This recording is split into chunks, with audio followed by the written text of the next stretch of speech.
Hello everyone, Razorblade Mango here, and today I want to talk about the latest hot game that has unexpectedly taken over the zeitgeist of the online multiplayer gaming space, and that would be PlayStation and Arrowhead Studios' own Helldivers 2. This is not a critique review of Helldivers 2. That is coming much later, once I've had more time with the game. What I want to talk about today and relating to Helldivers 2 is what I think Helldivers 2 can teach PlayStation as far as its success, what it can do in the future to help out the upcoming multiplayer games that are going to be happening from PlayStation, and just general stuff when it comes to this live service initiative that they stubbornly seem to still be pursuing, unfortunately. I think one of the obvious short-term things that PlayStation can learn from Helldivers 2 is to properly prepare for the player base that might appear for the game. Because, look, let's be honest. I'll be upfront. I don't think any of us, including myself, foresaw how big of an initial success Helldivers 2 would be. I figured it would just be a mostly modest success with a small but dedicated player base. You know, not unlike the original Helldivers.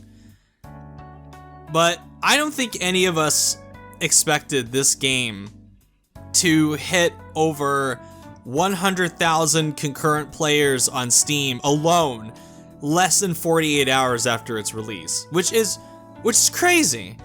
And now, at the time of recording this, it has reached an all-time concurrent player count on Steam alone of over 450,000 people. That is wild. That is nuts. That is something I never thought. I didn't even think this game at its best would hit an eighth of that player base on PC alone. That is incredible. And I think Helldivers 2 deserves that success. I think Arrowhead should be extremely proud of the game that they've created. And I think that just goes to show how powerful a marketing tool word of mouth can be, and how just making and delivering a fun video game, what kind of rewards that can get you. Obviously, this game has had teething troubles as far as the servers, because Arrowhead and PlayStation were not at all ready for the sheer quantity of people slamming this game's servers.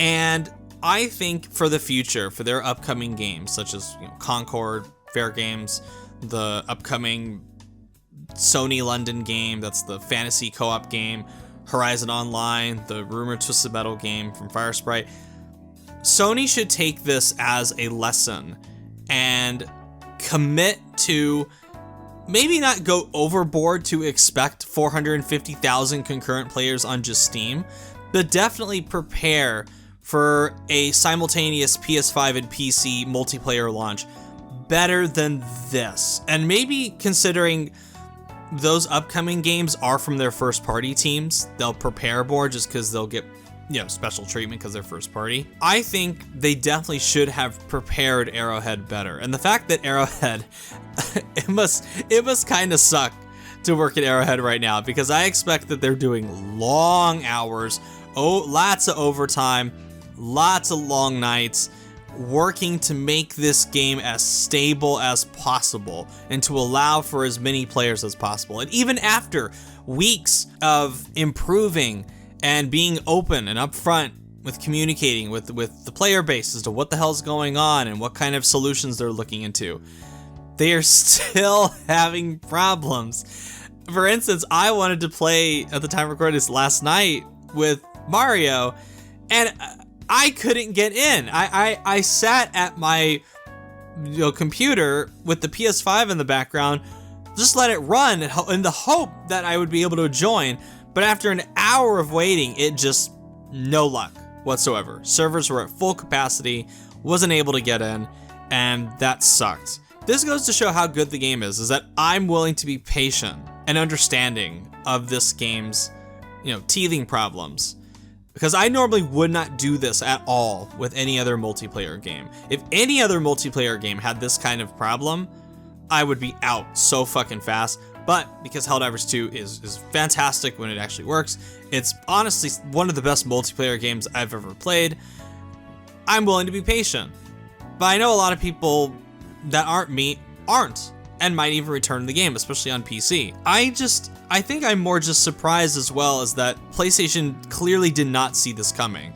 And I don't think they had a good read on what they had as far as something, being a hit. Another thing that I think is very obvious with the release of Helldivers 2 is that launching day and date on PC might be something they want to explore more. I know they're doing something, like this with Helldivers 2 with their other multiplayer games where everything, Fair Games, Concord, I assume the fantasy co-op game they have, the Horizon Online, the Twisted Metal game are all going to come out on PC day one. What's interesting too is that Hiroki Totoki, who's the new interim president of PlayStation, he said very recently in their financial report that they're looking to be more aggressive when it comes to releasing multi-platform. PC is obviously going to be the thing that they're going to eye. And right now, their single-player games have a rule where they are releasing on PS5 first, PS5 or PS4 if they're cross-gen games, for 2 years. They've been very consistent with that. If you want to buy one of the single-player PlayStation games from us, like God of War Ragnarok, Spider-Man 2, Returnal, you're going to need to buy a PS5 or a PS4. 2 years later, then it will get ported to PC. I wonder if they look at the success of Helldivers 2 and think to themselves, oh shit, maybe we want to have all of our games, maybe not launch simultaneously on PC day one, but definitely decrease the window of time between the PlayStation launch and the PC launch. I could see them narrowing it down to, for their single player games, maybe something like 6 months to a year after the game comes out on PlayStation, it goes to PC. I can imagine maybe for some games, especially the remaster of something like Until Dawn that they have coming out, go into PC day one, which I think that in the case of that game would be smart. For the future, I think they need to decrease the time between when the game comes out on PS5 or PS4 and PC. And I think Helldivers 2 is going to show them, especially with, again, just alone the amount of people that have played this game on PC, on Steam. They look at this and go, oh, shit, this is something we need to do. We need to embrace the PC market a little more.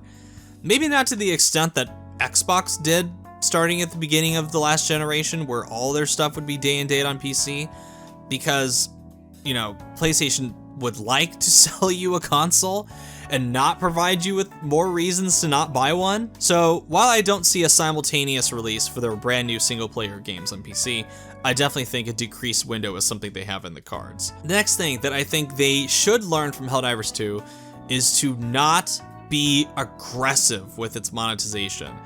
This is something, and if you followed me for a long time, this is something that I am particularly in tuned with, because whenever I play a new live service, my immediate thought is to go check out the cash shop, is to go check out what kind of monetization they have in the game. And sometimes that might be the deal breaker for me when it comes to a game. Like Destiny 2, for instance, where that game is so aggressively monetized. Every facet of that game is just littered with this, you have to buy in order to get a semi-decent experience out of it. And even after you've bought all the expansions, and all the fucking battle passes, and all the dungeon passes, or whatever the hell Bungie does now, they still push it even further with the monetization. And that is where I fucking pull a Seinfeld, I throw my hands up in the air, and I walk the fuck out. I'm done with your shit. That is something that thankfully has not happened yet with Helldivers 2. Would I prefer that they not be there to begin with? Absolutely. But they're there, so I have to judge them based on what they're doing. And what they're doing compared to some other games that have come out, especially some more expensive games such as, Call of Duty and Diablo 4, I think their monetization is egregious, especially for the amount of cash the base game pulls in. But Helldivers 2 actually shows some restraint when it comes to it, and I hope this is a lesson to PlayStation that, unlike Gran Turismo 7, which I think is ridiculously expensive with the microtransactions and the monetization, I think Destruction All-Stars was so lousy with its monetization and the little subtle ways it tries to manipulate you into spending more money. I think Helldivers 2 is a decent middle ground, where I'd prefer this shit not be there, like the battle passes and the premium currency and the microtransactions, but it's far from the worst example I've seen from PlayStation themselves. So I wonder too if some of the success from this game comes from the fact that it's not overly monetized. I think you actually, from my experience, can play this game without really feeling the tug to spend more money. And I am particularly sensitive when it comes to this. I am somebody that by my genetic design, I am somebody that is a very impulsive buyer. I'll fully admit that. So this is why I'm particularly sensitive when it comes to microtransactions. And I have never once in this game felt the desire to spend more money than I already have. And the final point that I want to make about Helldivers 2, and something that PlayStation could learn from this, is this to me is an example of if they are going to go down this live service rabbit hole.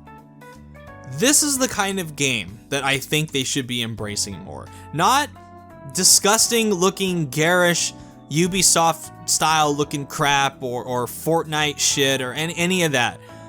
Things that have an actual personality to them, things that are in niche genres, things that are unique, things that focus on a player base that maybe hasn't been getting anything in a long time, and there you go. I feel like they did that with Helldivers 2. Because, the game this is reminding me of? Star Wars Battlefront. I am a big fan of the original 2 Star Wars Battlefront games. And I haven't had that big, bombastic combat style itch scratch in a very long time. And EA fucked that up, as we all know. This is the first game in a very long time to feel like a Star Wars Battlefront game. And the fact that they are serving an underserved market with this kind of combat, this kind of comedy, this kind of ragdoll physics, having fun with your friends, PvE, co-op style live service kind of thing, it's working wonders for them. So I hope whatever they do next, and I'm not naive enough to think, oh my god, PlayStation's live service initiative is off to a wonderful start. Because I saw one article say that I think that exact headline was, this is a great first step for PlayStation's live service initiative. I don't agree with that, obviously. I think this live service initiative has produced far more failures than successes. This is maybe the one giant bright spot in a very dark cloud. And what I hope they take, the lesson that I hope they take from Helldivers 2 as far as its design and what kind of game it is that you don't need these large Fortnite disgusting looking cash cows in order to make a successful live service. I think PlayStation, I don't think they will because they're fucking greedy like any other company, is that I hope they see the smaller scale success of Helldivers 2 and the more niche appeal of it and think to themselves, why don't we do smaller live services? Focus on genres that people haven't gotten in a while and go from there. See what happens, see what's successful, play around a little bit. But I wonder how many of their upcoming live services are going to be like that. Like, I think Twisted Metal is something that could be like that, where they're trying again at the car combat thing after having Destruction All-Stars be a complete flop. And again, I'm not naive enough to think, oh, this is a complete reversal of fortune for them. No, it's not. It's a great bright spot in an otherwise failure of an initiative. I'm surprised we even got one of these that was great. So that's something. That's at least something. So it's not the total failure that I expected it to. And look, in the future, and I can't believe I'm gonna say this, if more games come out that, while gameplay structure-wise are not exactly like Helldivers 2, but even come close to the level of quality and fun that I've had with Helldivers 2, even if half of these upcoming live services are like that, I might start to change my mind on the fact that PlayStation should stay out of this lane. Because if they do have more things like Helldivers 2, I might have to eat my words on that. I don't think it's worked out for them so far, but make more shit like Helldivers 2, and you can even win over a rightfully pessimistic fucker like me. That's something. That's the fucking power of Helldivers 2, guys. That I'm saying this blasphemous stuff about live services and all that. That even I can't believe some of the shit I've said in this video. It's fucking crazy. If you had told me I'd be saying this, a few months ago, I would have fucking laughed in your face, but here I am. That's just how good Helldivers 2 is, guys. When you actually can get it to work, and you actually get friends together, and you play with randos or something, and you're just blowing shit up and having a great time, it is one of the best games of the year, as far as I'm concerned, so far. I hope PlayStation learns the right lessons from it. I hope Arrowhead continues to thrive. I hope they don't get too big for their britches, but we shall see.